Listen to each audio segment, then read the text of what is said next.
সভাপতি শ্রমজীবী সংঘের সংগ্রামী সহ সভাপতি কমরেড মুজিবুর রহমান তার বক্তব্যের মধ্যে দিয়ে আজকের সমাবেশ এখানে সমাপ্ত হবে।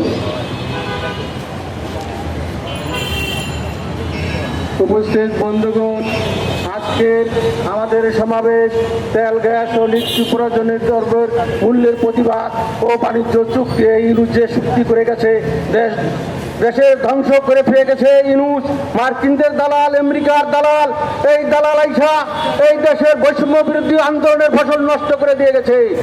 এই দালাল ছিল আমেরিকার দালাল, এই দালাল ছিল একটা সুৎখর জানোয়ার। এই জানুয়ারে দেশটাকে ধ্বংস করে দিয়ে গেছে।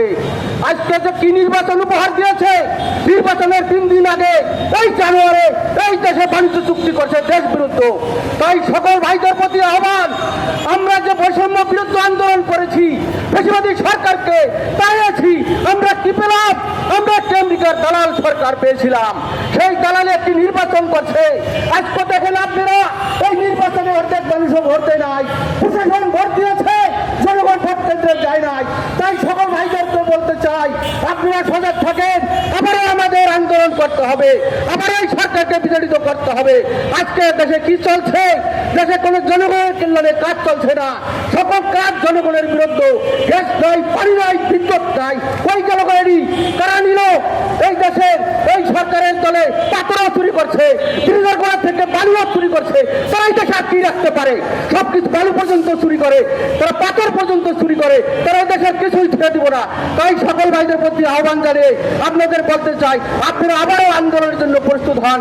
যতক্ষণ পর্যন্ত আমাদের সরকার প্রতিষ্ঠিত না হবে, ততক্ষণ পর্যন্ত রাজপথে থেকে আন্দোলন করতে হবে। এই সব সরকারকে, দুর্নীতিবাজ সরকারকে, এদেরকে তাড়াইতে হবে। আর এই সব দালালকে তাড়াইতে হলে সকল ভাইদের এক হইতে হবে, সকল সর্বজনীন মানুষকে এক হইতে হবে। কৃষক শ্রমিক একবদ্ধ হয়ে এদের বিরুদ্ধে আবার একটা সংগ্রাম করে তুলতে হবে। সবাই তৈরি থাকেন, এই বলে আজকে আমাদের সমাবেশ এখানে সংযুক্ত শেষ করলাম। দুনিয়ার মজদুর, দুনিয়ার মজদুর, সবাইকে বিপুল অভিনন্দন।